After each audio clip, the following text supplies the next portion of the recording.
All right, guys, it's time to take our seats. This is one session you don't want to miss.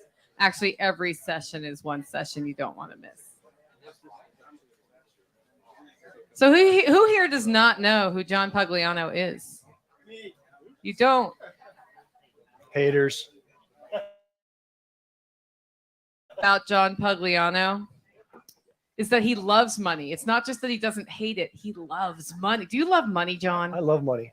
He also has a great podcast. Even if you're at a place in your life where you're not ready to invest, the Wealth Studying podcast is a great way to start getting your mindset ready for when you are ready to invest. I highly recommend it. Plus, as David likes to say, our friend David Siegler, you could listen to this man's voice all day long. Now, the reason we didn't do it as a first session is we thought maybe straight out of the chute with statistics wasn't where we wanted to go today. But now I really do want to know, is 2023 a global recession? I'm going to hand it over to you, John. Thanks. Hey, great to be here. Beautiful weather for camping, isn't it? All right. Hey, so I'm going to talk about global recession. I know there's been a lot of debate about whether we're already in one or if we've been in one. You know, I don't debate all those things. I really don't care about the little nuances of things and exactly predicting the future or anything like that. What I'm concerned with is just getting the big trends accurately so that I can trade them, right? So whether things go up or they go down, I just want to figure out how to position myself to make money because I do love money, okay? Important thing to remember on all this is the reason I love money is because it buys me freedom, right? So ultimately, I love freedom. So whenever you hear me say I love money, I'm really saying I love freedom, okay? Plus, my wife only stays with me because I make lots of money, and so I got to keep it. So I'm going to go through a bunch of slides, some of them fast. I'm not sure how well you'll be able to see all of them, but you will be able to get copies of it. I'm around all the rest of the weekend if you have questions, and then you can always reach me through either one of my websites. And then finally, a legal disclaimer. This is all my opinion. You would be crazy to take anything I say as, you know, the gospel truth and go out and act on it, right? I'm just giving you my opinion. Okay, so right now we are in the midst of a pandemic hangover. We all knew this was coming. We actually see the volatility in the stock market like we're seeing this year. I didn't think we'd see that until next year. And these numbers are not exactly accurate as of today because they're actually a few weeks old. And even if you just saw yesterday, the NASDAQ was up like 7% just yesterday alone. Best day in like 2 or 3 years. So they're all subject to change. But the point I want to make with this slide is that everything's been affected this past year, right? Or actually over the past 18 months. So you know, things like you saw the big rise in things like lumber or copper or cement. Those things have all basically have peaked last year or earlier this year. So as to whether the big headline this week that drove the stock market up so much was that inflation is declining, right? It was only 7.7% instead of 8.2. I've been making the case all along that we are definitely in deflation because these numbers did peak, but the Federal Reserve is going to manipulate the numbers anyways, right? So whether it's 3% or 5% or 10%, they're not going to tell us the real number. But again, we don't really want to worry about that. We just want to get the directions of the trends right. But everything has suffered, and you'll see everything, right? Whether it's oil's come down, gold's come down, steel. Do I have bonds on there? Yeah, right at the top, 20-year treasuries. That's a key point I want to make. Wall Street will tell you that bonds are safe. They've been telling older people that for years, okay? They'll tell you that you should have a 60-40 split to balance out your portfolio. The long-term bonds this year have done worse than the stock market, okay? Just keep that in mind. Bonds are not safe. Someday I'll write a book like Dr. Barry that says something like, lies my financial advisor told me. Okay, so global recession coming, but it is brewing, depending upon how you want to define it. These numbers are hard to see, but trust me, all those red areas, those are numbers that are well below 50, and these are a calculation of the PMIs, Purchasing Manager Index numbers. Anything below 50 is contracting, a contracting economy. So these are all the major economies of the world, and other than pretty much the Philippines and a couple other places, everything's doing really bad. Everything is already in decline. And the question is, will it get worse? Okay. And the next one you're going to see several times. The question I ask is, if it's going to get worse, that's what really matters, because these are the two times that everybody remembers when things got worse in the last 20, 25 years. The red line is the housing bubble. The blue line is the dot-com bubble. What I want to point out here is, until you see those major events I have up there, the terrorist attacks and the Lehman Brothers bankruptcy, until that time, it was just a normal garden variety recession, right? Things were bad, right? They could improve. But once we got to these, they call them black swan events, but, you know, just events that you weren't necessarily expecting or being able to, things got bad, and they got bad quick. The dot-com bubble, we all talk about the dot-com bubble. We all remember when the tech stocks crashed in 2000. But what most people forget is things didn't really get bad until after the 9/11 terrorist attacks, which was in some cases a year, year and a half later, depending upon how you measured when that dot-com bubble burst. So what I really want to key in here is, you know, Jack talks about when things get tougher, even when they don't. We don't always know when things are going to break. But when they do, they get really bad. This is a chart that I have, and these axes are as close as I could get to them. I'm not trying to do the rattlesnake where you hold it out and make it accurate charts in terms of the comparison of the two. The blue one is the dot-com bubble. The red one is where we are right now, okay? I don't show this to scare people. I show this to say that we are in the garden variety recession, but if something breaks, look what can happen, okay? If you think it's bad now, it can get a lot worse. But, right, even when things don't, you know, time to get tougher, even when they don't. This is the last 25 or so years. Look at all the times when the garden variety recession didn't get worse, right? We remember the worst times that it did, but really there's only trend line, and one of them didn't count because it was a pandemic. I don't count that one. But these other ones that were severe and lasted a long time, they don't always happen. They're rare when they come along. And this is really why you do want to be long-term on any kind of appreciating asset, any kind of equity, because over time, as long as you're sticking with the winners, things do improve and get better. Okay, now I'm going to talk about some things. I'm trying not to be gloom and doom here. I think you guys all know that I'm probably about the most optimistic person you'll ever meet. And I'll say some scary things. Some of the things are going to be more nuanced. I don't have time to go into them all, so I'll talk gloom and doom. And you got to be careful when you do that, because when you go down that rabbit hole, you never know what you're going to find. And be careful. Facebook is selling people's images. Be careful. Okay, so what could go wrong, right? Well, I'm going to cover about 4 or 5 areas here. They're listed here. We'll hit each one of them. So what can go wrong? Let's look at the first one, Fed over tightening.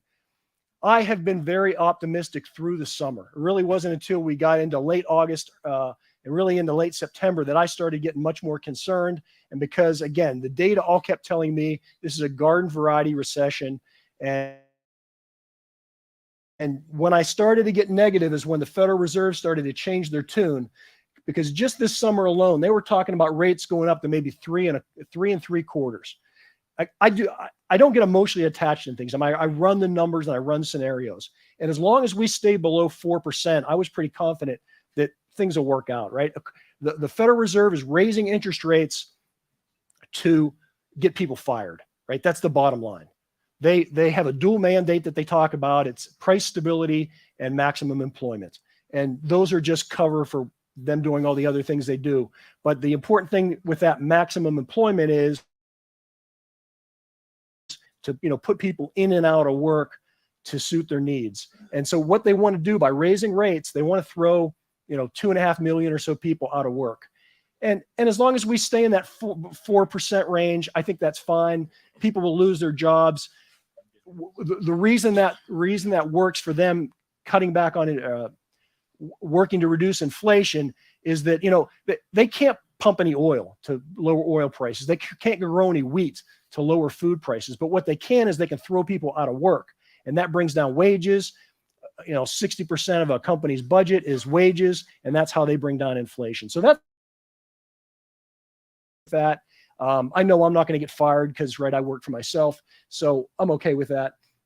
But they have started, and even just in September and now in November, they've raised that target up now as high as 5.25%. No, you can't believe that though, right? Because they lie. Right? It could go to 8, it could go to 2. We don't know. You literally cannot believe anything they say because they changed their mind. 18 months, probably 13 months from previously, they were telling you they weren't going to raise rates until at least the end of 2023. Right now, they're talking in the next few months, we're going to be over 5. Oh, I'm sorry. So this is it's essentially the interest that they pay on the member banks that they keep money with them.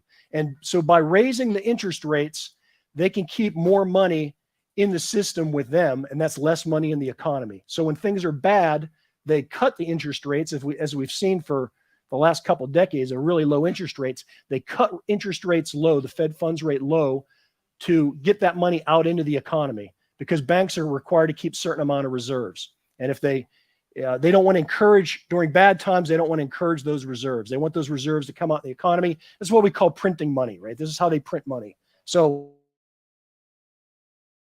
that's bad news. The other big problem about this, other than just employment, and I'll just talk off a couple of these quickly. Financing the government debt. We all know about the government debt. I don't get overly worried about the excesses in government debt, again, because when I was a little kid in the VFW club outside the coal mine in Pennsylvania, I used to hear drunk coal miners debating, we were going to go bankrupt because we were at whatever it was, $100 billion in debt back then or whatever. So I don't worry much about that. We'll talk about that in a minute here too. But the problem with this is, and again, as we get over that 4%, the amount that the government has to pay on the money that they borrow really goes up high. So at just 3.5% rates, that's over $1 trillion that the government has to pay in interest payments. Again, they're talking about 5.25. If they were to keep it up that high, that would put, that would put the interest payment on the debt at extreme levels to the emergency money that we saw being handed out in the pandemic. So that's very worrying. And then as far as regular people are concerned, you've seen interest rates get up and in some cases exceeding 7% for mortgages. Again, that's what they want to do. The Federal Reserve wants to slow down. The question is, do they take that too far and something breaks? Over the last year, people have complained, housing costs are going up 20% a year or 18% a year. Well, with the Federal Reserve raising rates now, so it's caused mortgages to go up to 7%, that's really made a 50% increase in the payment for someone's house. The problem with that is none of that money goes to the homeowner. None of that money goes to the guys that are putting on the roof or, the building contractors or anybody, the real estate agents. That extra money is all going to service the debt, which goes to the banks. Okay, so that's what's so insidious about it. You saw a couple of weeks ago, you might have saw the Bank of England had to react because really the whole UK pension system was about to fall apart. It's something we've talked about in the United States is all these pension funds are undervalued or underinvested, and eventually they're probably going to have to need bailouts to stay in existence. Well, we saw a little microcosm of that happening in England a couple of weeks ago because as the US dollar kept getting stronger on these higher interest rates, that not only made the old bonds cheaper. I don't even know if I have time to explain this. Let me just say it this way. When the bond values go down, okay?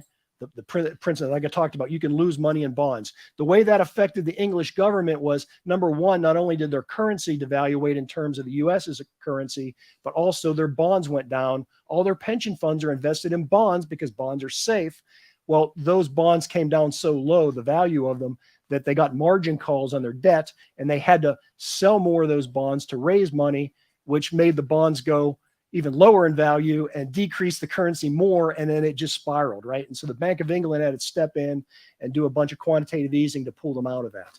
These are these little kind of things in developed nations, because the underdeveloped or the developing nations are in a lot of trouble, right? I just want to make the emphasis that we're talking about England here, has had a major crisis in currency and in their pension system. Imagine what's going to happen to Greece or Bangladesh or somebody else. So these are the things when I say what can break. There's some significant areas, and it has to do with these bonds. We talked about the myth of the 60-40 portfolio split. The strong U.S. dollar is causing we're exporting inflation to other countries. So all the commodities are priced in U.S. dollars. So when our dollar goes up, that means people in Spain have to pay more for copper or any other commodities. So we're exporting that inflation to them. Their economies are already weak. Their currencies are already low. And then on top of that, they have to pay even more to buy the commodity products that they need. Also, the United States and the financial system over the last 20 years, 30 years has really wised up. They used to price a lot of debt in local currency, but they don't do that anymore. They price debt in American dollars. So if you're in Vietnam and you got a loan in your emerging business, it's likely priced somehow in U.S. dollars.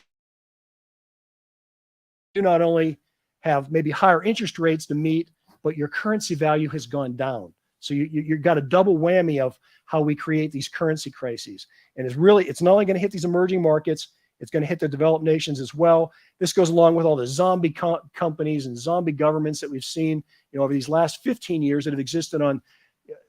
People have business models that are existed on cheap money with zero financing, sort of similar to what we saw with the housing crisis in 2008, where people were buying money with nothing down, had very low interest rates. As soon as those interest rates came up, they couldn't afford their homes. Well, now we're seeing that's what's going to happen with governments.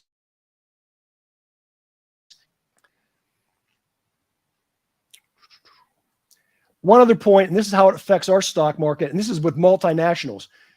Some 40 or more % of profits and revenues from our multinational companies come from overseas. So, Coca-Cola, Procter & Gamble, Microsoft, they sell a lot of products overseas.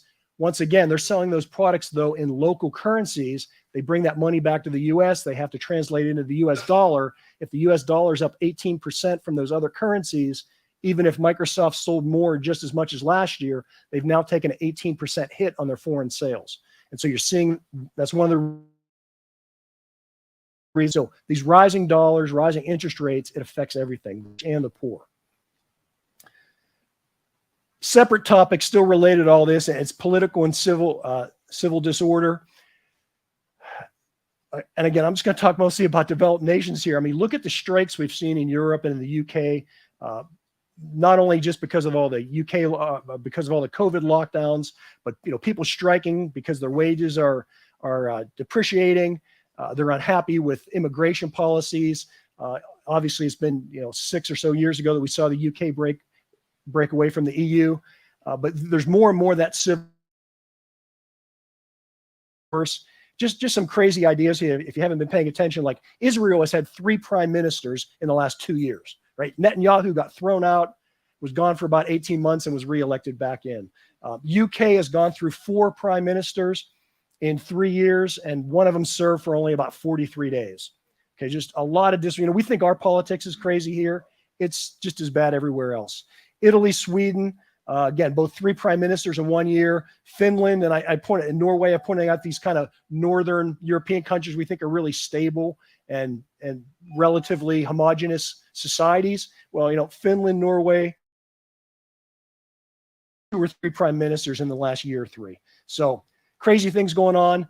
Former prime minister of Japan was assassinated earlier this year. The big riots we're seeing and protests in Iran with the morality police. Brazil, Lulu, the guy that just won president there, he had been in jail on corruption charges and got out, and now he's back to being the president. It's we live in really interesting times. The whole southern hemisphere, kind of in my interpretation, is really going Marxist, for lack of another word to call it. Supposedly that we're trying to keep those kind of things out, and we're not that we should. I don't want to say here that I think that we should interfere with it, but we're not even imposing the supposed Monroe Doctrine to keep unwanted influences from like communist China out of South America. I think that's all going to come back to bite us. Bottom line on all this, the media is going to play it their way. So when England or Italy or somebody wants to break off from the European Union, it's not because they want sovereignty. It's because, they're white nationalist supremacists. Big that it's all about the far right and this and that. But the bottom line is people are protesting everywhere. The European Union is fragile. It's been fragile for years. That's why I've never really worried much about the US dollar losing reserve currency status. A topic for another day. But when you look at all these other currencies like the euro, they're as bad as we are. They're all worse. Okay. And I think and I said it last year when I was here, I think when something breaks, it's going to be overseas, right? I don't know where it's going to be, but in this last case has turned out to be Ukraine's obviously a bad situation. We got problems with Chinese and Taiwan. I don't know how any of those escalate, but I think most of the energy, I didn't call this an energy crisis. I call this an energy policy crisis. Okay. And this is very much like, again, when I was a little kid drinking Coke at the Veterans of Foreign War bar with my grandfather outside the coal mine in the in this case, it was in 1973, but those late 1960s through most of the mid 70s, we were in an energy crisis. Those of you that were alive back then, you remember all the gas stations didn't have gas. You can only buy fuel based on your license plate. If it was an even or odd number. All of that was kind of deja vu of what we're seeing right now. Basically, Saudi Arabia was mad at the U.S. and other Western nations for supporting Israel, so they stopped or rolled back the amount of energy or oil that sell to us. Nowadays, we see it's kind of the other way, where Germany and the Western countries are imposing an embargo on Russian oil, but it's the same effect one way or the other, right? It's different. History rhymes, right? It doesn't repeat itself, it just rhymes. All the things that we saw in 73 are happening now. It's just a total echo. And the important thing to remember is that 1973-74 oil embargo didn't just stop then. It really put the U.S. in decline. Your energy crisis in 1979. So I think earlier people were saying, how long is the supply chain is going to last? I think Jack said 5 years or something. I don't know how long the supply chain issues are going to last, but they don't go away quickly. These are reoccurring problems that happen over years, if not decades. In the 70s, we had rampant inflation. And if you now hear about Paul Volcker having to raise interest rates, he didn't do that to the 80s, but it was all because of what was happening in the 70s that they had to do that in the 80s. We had just some things that went on in the 70s. 71 was when we went off the international gold standard. 1988 led to the 1985 Plazo Accord, which is where the U.S. dollar had to get devaluated. It's kind of works in reverse. And this is where you say right now, the two best asset classes this year are the U.S. dollar and oil. Okay. And you'd be saying, like, why isn't gold doing better? Why isn't silver doing better? Why isn't Bitcoin doing better? Well, when you go through these periods, people do flock to the U.S. dollar because it's, again, it's the best house in a bad neighborhood. That's exactly what happened in the early 70s, even though the U.S. was devaluating its currency, pulling silver out of its coins, pulling itself out of the international gold standard. High that by the time we got into 1985, they had to have a Plaza Accord where they forced countries like Germany and Japan to devalue their dollars, to devalue their currencies against the dollar. So the point I'm kind of make here is that these fluctuations, and when they fool with the interest rates, it causes reoccurring problems, and one problem makes the next one even worse. Because when they force those countries to devalue their currency, what that led to later on in the 80s and the early 90s was currency crises that we saw throughout Asia. If you think back to the Asian currency crisis, when a lot of countries' currencies collapsed initially. So these are the bad things that can happen in the future. America totally deindustrialized after the Arab oil embargo. That's when, all what we now call the Rust Belt, that's when all that stuff was going on. That's how I ended up joining the Marine Corps in 1979, right? Because there weren't any jobs in Pittsburgh. That's how the Navy had lousy uniforms. I had to join the Marines.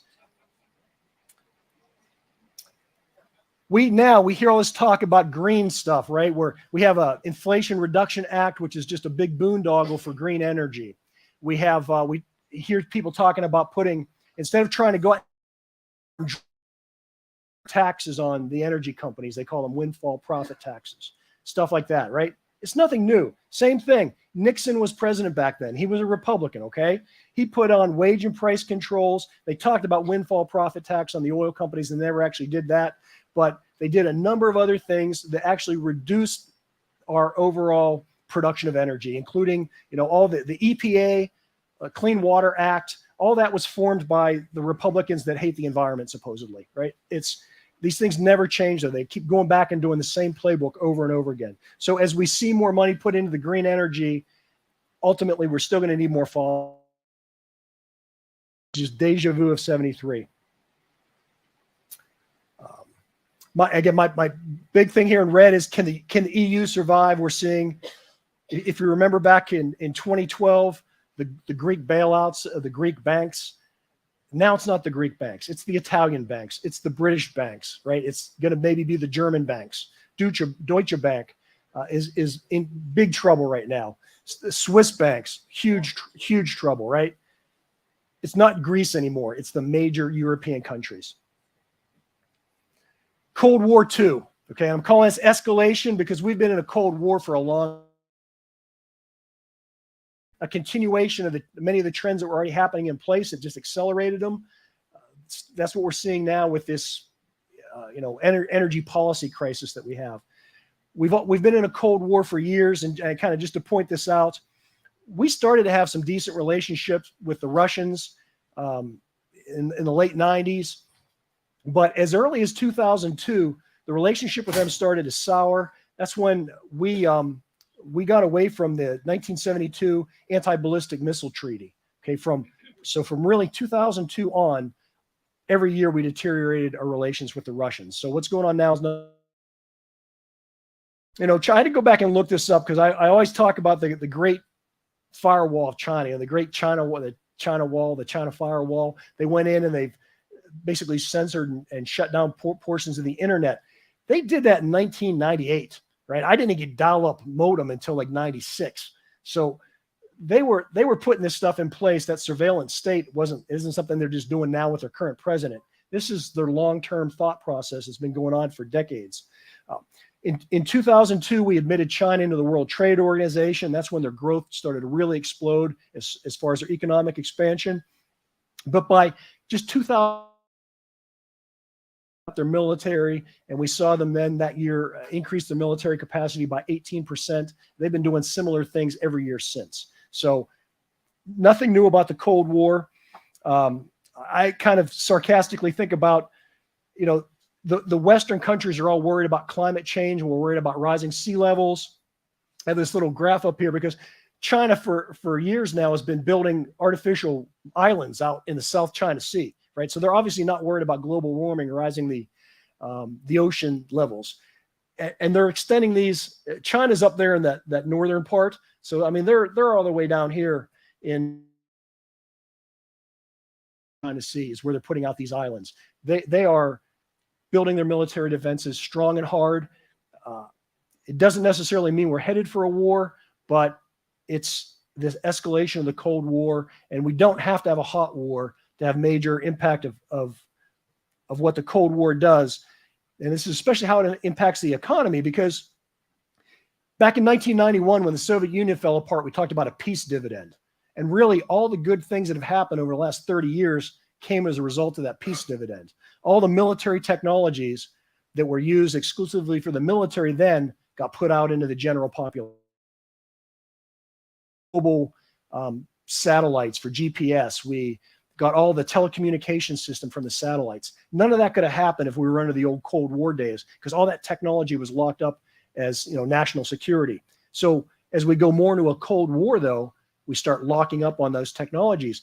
And we're seeing that happen with us restricting technologies to other countries, right? We're putting sanctions on buying Russian oil. We're not going to sell certain chips to the Chinese. These are just things that are going to whittle away at that peace dividend that was created 30, 40 years ago. Something else to think about in terms of that, ever since World War II, we talked about strategic trade. And a lot of people thought trade meant for the economy. But that strategic trade wasn't about building our economy. It was actually about sacrificing our economy. We had the best economy coming out of World War II because we were the only country standing.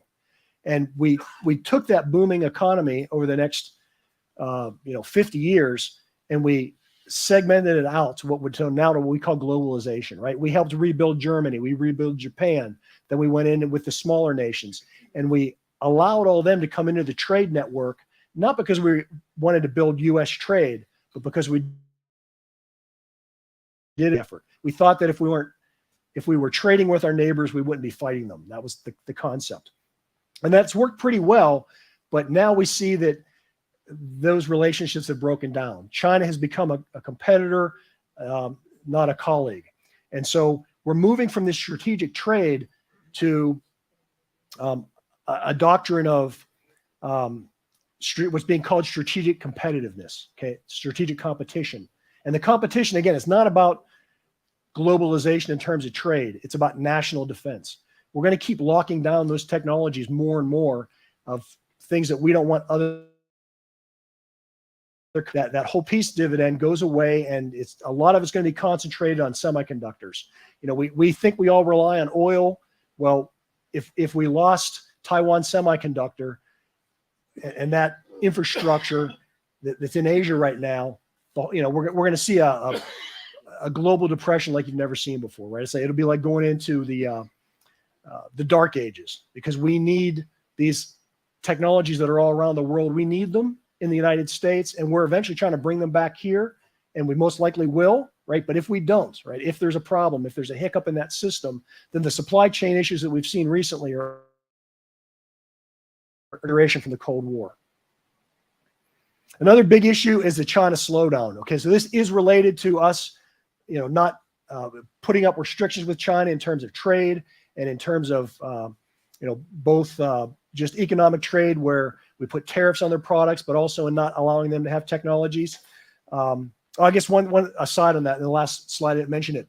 Now that we're restricting these technologies to countries like China, you can say, well, that could or could not end up going bad, or it could be just fine. We don't know how it all works out. But think about what happened in Japan in 1939. If you remember history, we stopped oil exports to Japan prior to World War II. But it wasn't only oil; it was also technology. We took away the emerging technology of aviation stuff to them. We didn't want them to have modern aviation technology. We didn't even want them to have like aviation fuel. And a lot of that is what prompted Pearl Harbor. So those are the kind of issues that we don't know if they're going to break, but if they do, they're major events. That takes us to the slowdown in China. China's been slowing down anyways. They were slowing down before the pandemic. They had a big peak up there for a while when everyone was ordering things off of Amazon. His economy has continued to stagnate because of the overemphasis that the Chinese Communist Party has. They're at the point now where about 70 or more, and I have question marks up here on these slides because we don't know the real numbers, because they don't tell us the real numbers. But we assume that about 70% or more of their corporations are all owned by the state, which means they're owned by the Chinese Communist Party.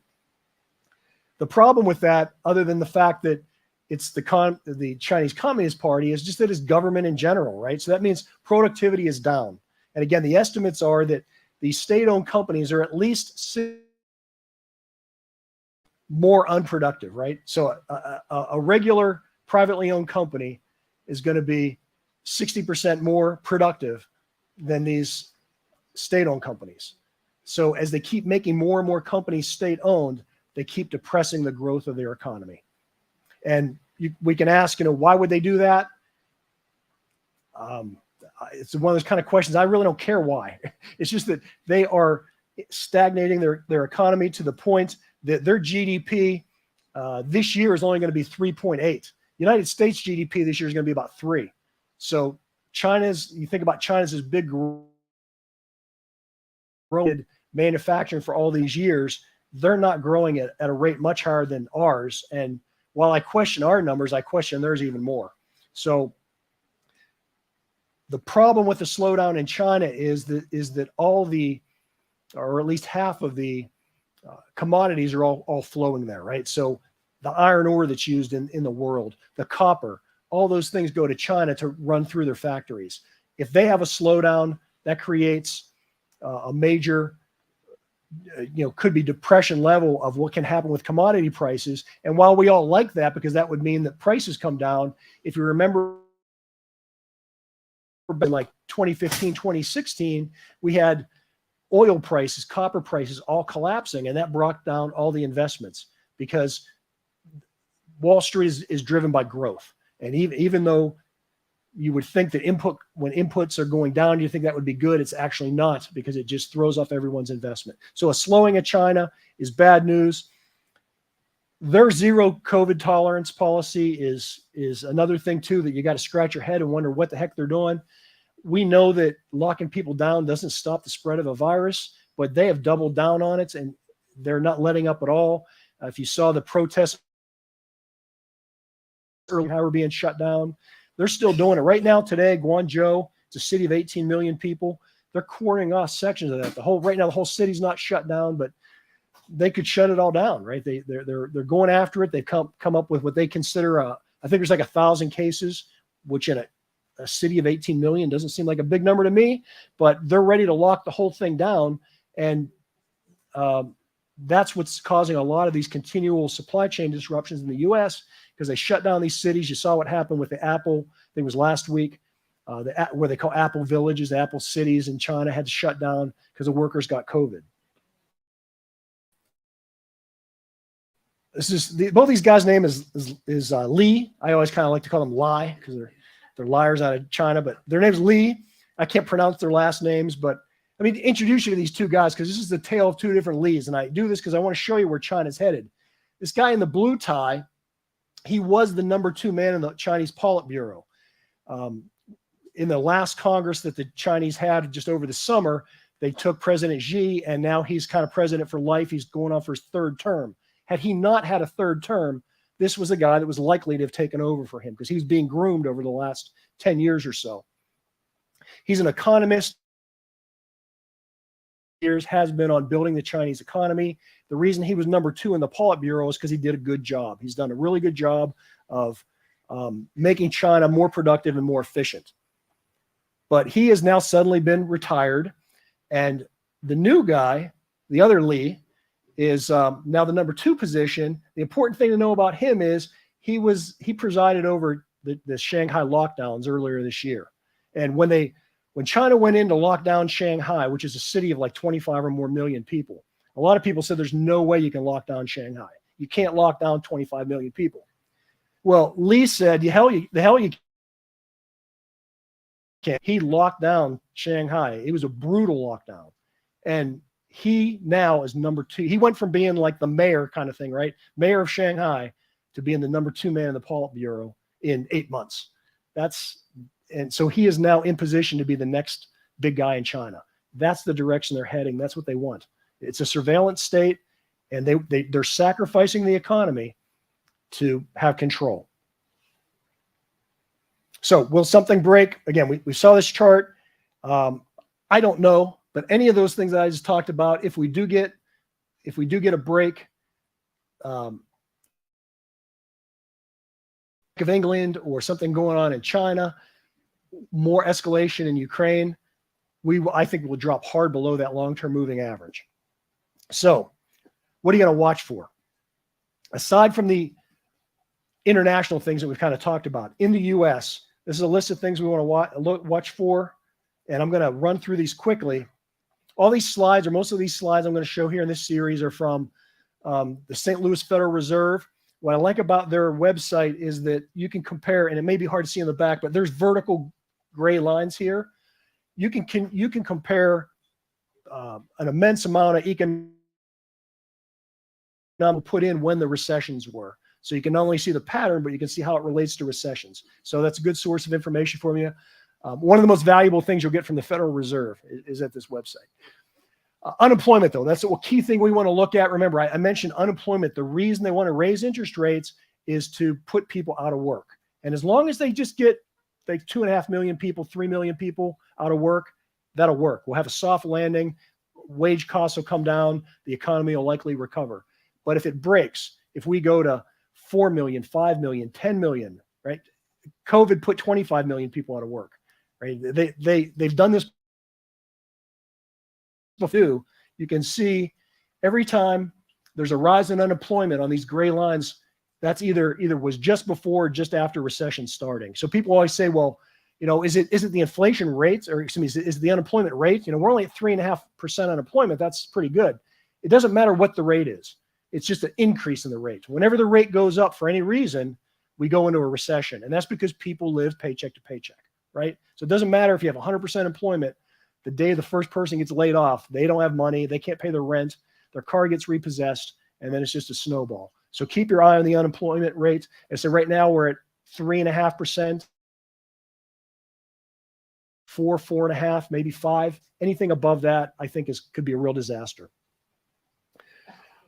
Fed funds rate. That was that chart I had earlier that Jack had mentioned for me to explain. Fed funds rate, the reason that's so important is that all the other rates are essentially based on that one. Okay, so when we talk about the Fed printing money, one of the methods they use is to adjust that interest rate.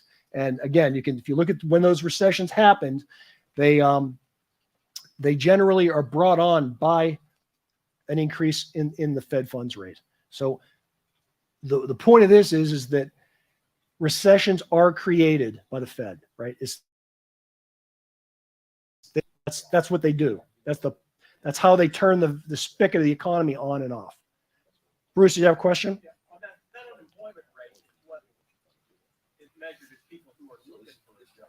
Right. So those who quit, said I'm out, they're not counted for that. Yeah, so that's based on the universe of people that are working or looking for work. So there's 265-ish, 263 million people in the labor force total. 100 million of them are not counted in that number because they choose not to work. So the labor force participation rate right now is like 60. You have 37% of people not looking for jobs. That includes like a lot of people in this group, right? Because they just count people that are W-2 employees. Working. I mean, if you have a business, basically filing a tax return, showing income on a tax return. The other thing you really want to keep your eyes on is I have here credit card defaults. It's all defaults, and you can again track this at the Fed's website. They show corporate defaults. They show late payments on mortgages. All those things are a factor. The one I like to look at is the early warning, though, is for credit cards, because obviously, you'll generally see a spike in that before we get to the recession. Again, pretty obvious here. Credit card default rates started to go up soon before we ever got into a recession, and they are going up now. Now they're going up from a really low level. I mean, that rate is extremely low, which is why I'm not worried so much about our banking system. I think it's pretty much has good capitalization compared to where we were in the past. But again, it's when those people stop paying their credit card payments, then they get shut off from credit, and then they can't buy their Nike tennis shoes, or they can't go to Amazon and buy things. So that's what precipitates a recession.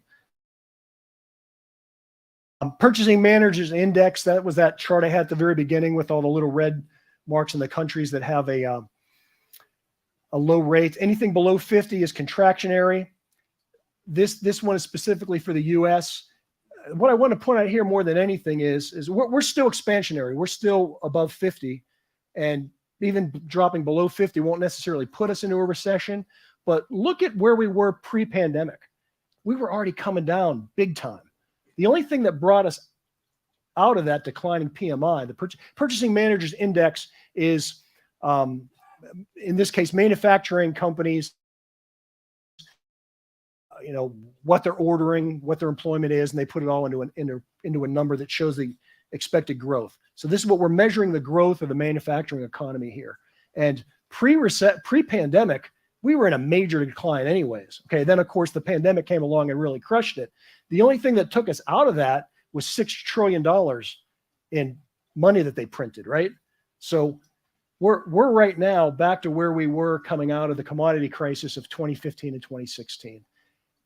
They're raising rates, not lowering them. Again, that's my concern. If the Fed steps in tomorrow and starts printing money, that'll go back up because that's what happened. I don't know, right? They're talking about taking rates to 5.25. We want to keep our eyes on that because we can't trust what they say. We just want to watch what they do. Oil prices. Oil prices traditionally, if you look at those vertical lines, oil prices usually start collapsing once you get into the recession. They tend to go up before the recession, especially in the last big one. In 2008, oil prices peaked in 2008, right? So we were well into the recession when oil prices hit 140 some dollars a barrel. But what almost always happens is once you're in that recession, oil prices collapse, okay? And I'm pretty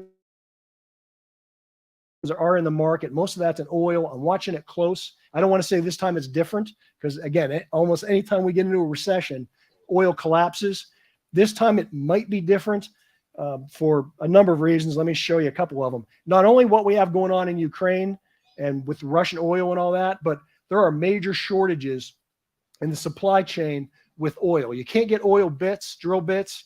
We can't get steel pipe. And guess where a lot of it comes from? Ukraine and Russia, right? Is where a lot of our piping comes from for the oil pipes. And this is natural gas as well as oil when I talk about this. The other thing is labor. They can't find the roughnecks to go out and work in the oil fields.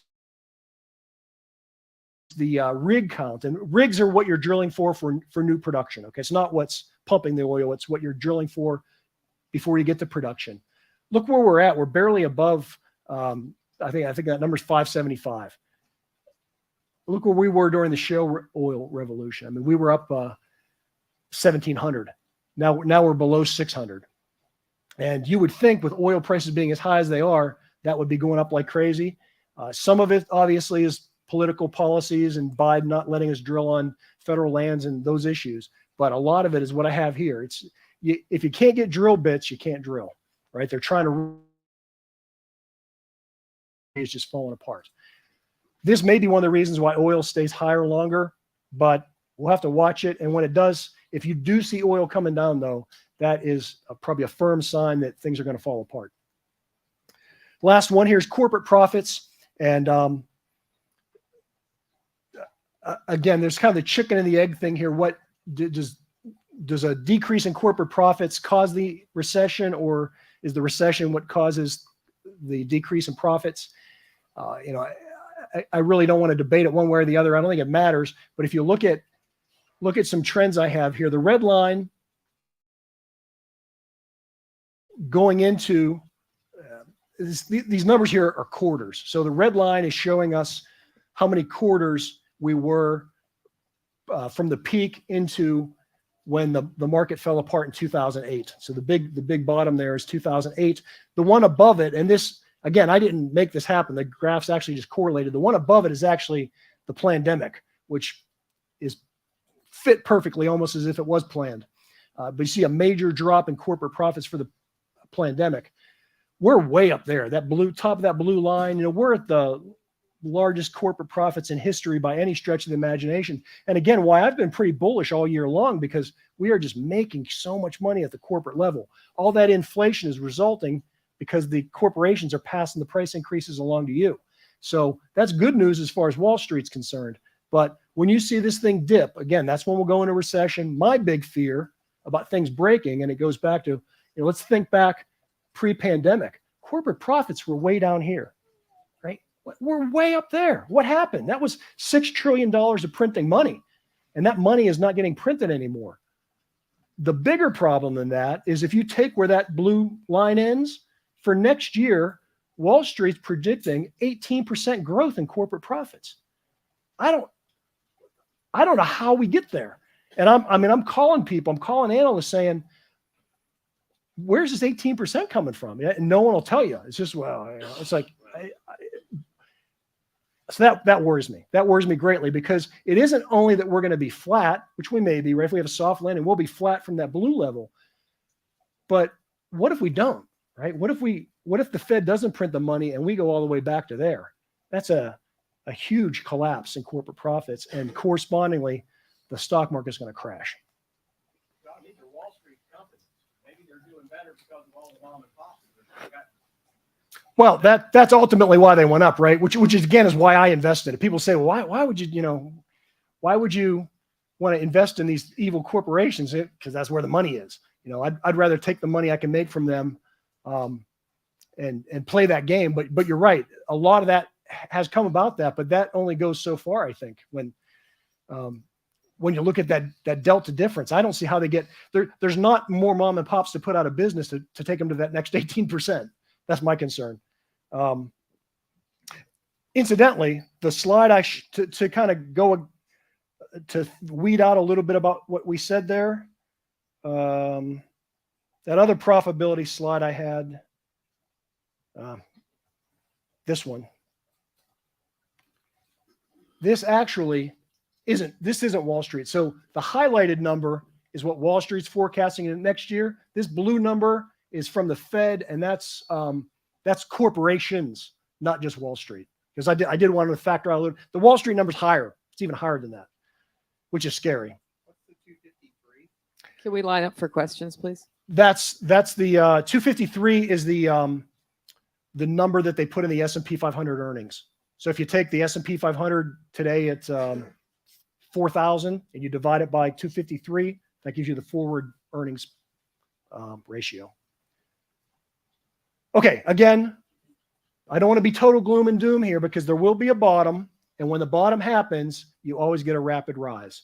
So whether you're talking the COVID in red, post 9/11 in blue, the housing crisis in green, the best time to make money is after the crash, right? So a lot of people, and I mean a lot of people, I would say on a monthly basis, it used to be on a weekly basis, but now on a monthly basis, I will still run into people that will tell me that they got out of the stock market back in 2008 when it crashed and they never got back in.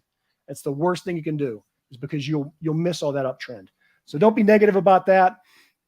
Are we going to have a crash? I don't know. We could also be what's also very common is to have a range-bound market.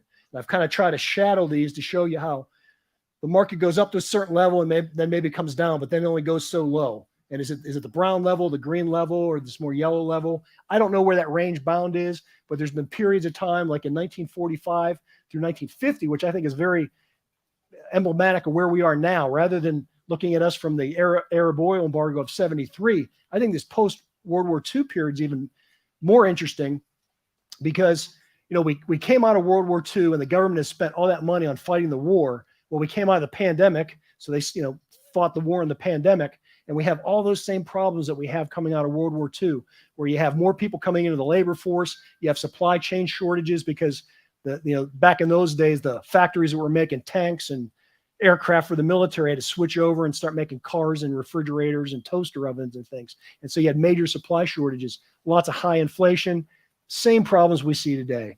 But in that period from about 1946 to 1950, the market was just range bound. It would go up 10%, it would go down 10%, it would go up 10% down. And the beauty of this in a stock market is if you can trade that trend, if you buy and hold, you don't really make any money because it never goes up. It never goes back to its peak, or it takes a long time. But if you just trade some of those up and down movements, and you don't have to get them all, right? You don't have to buy here and sell there. If you buy and sell anywhere in those middles, you can still end up making as much or more than you're going to make in any kind of fixed income. Or, I'm not a fan of I bonds. We've gotten a lot of questions on TSP over the last year about I bonds because they were paying 9% last year. To me, that's where the government's forcing you into buying their debt and locking your money up, right? Because if you can catch any one of those little uprises, then you're going to make more than your 9%. So again, I'm cynically optimistic.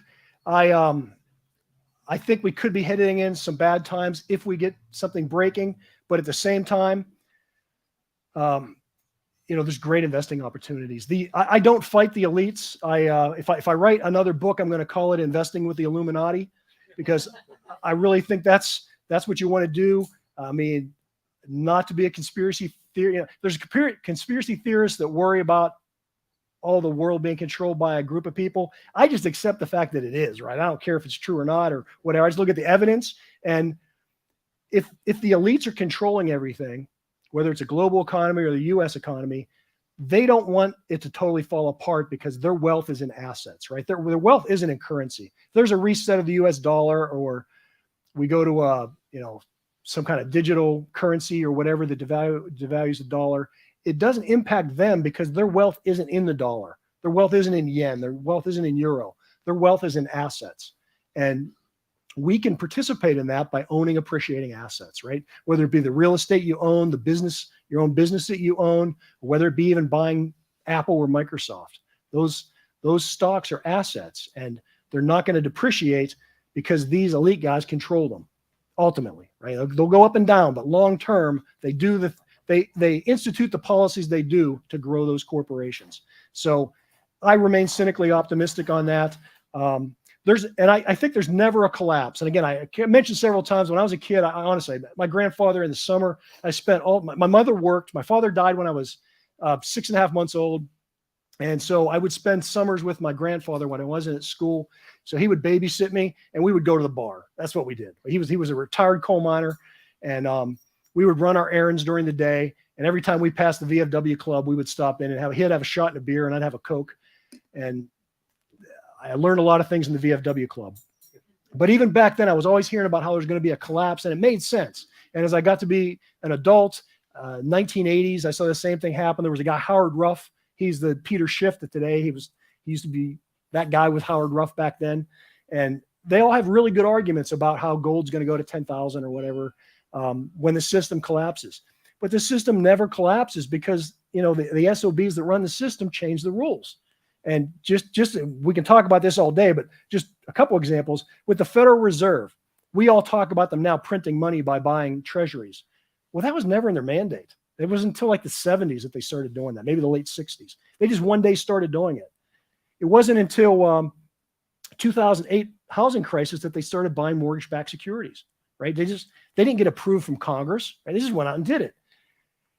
Corporate debt during the pandemic, and we really don't know if or how much they bought, but all of a sudden they could buy corporate debt in 2020. So no legislation passed, no approval from anybody. They just changed the rules, and they because they changed those rules, the system never collapses because it's like you're playing football. They just keep extending the goal line, the goalpost. Something to think about Germany too. Germany's in a world of hurt right now. I think we're going to see them hit deindustrialization even worse than we saw in the 70s.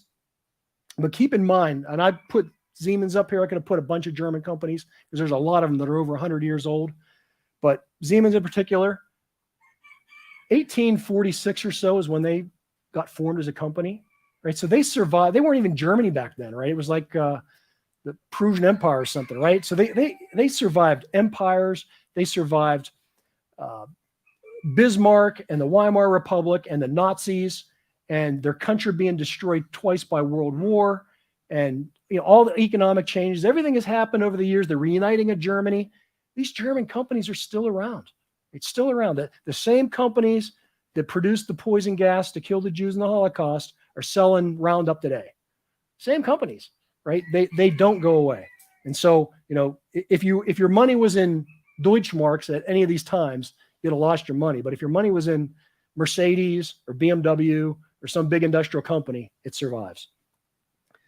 And on to that, with it kind of closing up on the German thing again, could things fall apart and get really bad? I think it's very likely they could, but look at what they've done to kind of change the rules and make things better than they are right now. They've totally reversed their green policies in Germany right now. They're recommissioning their nuclear power plants.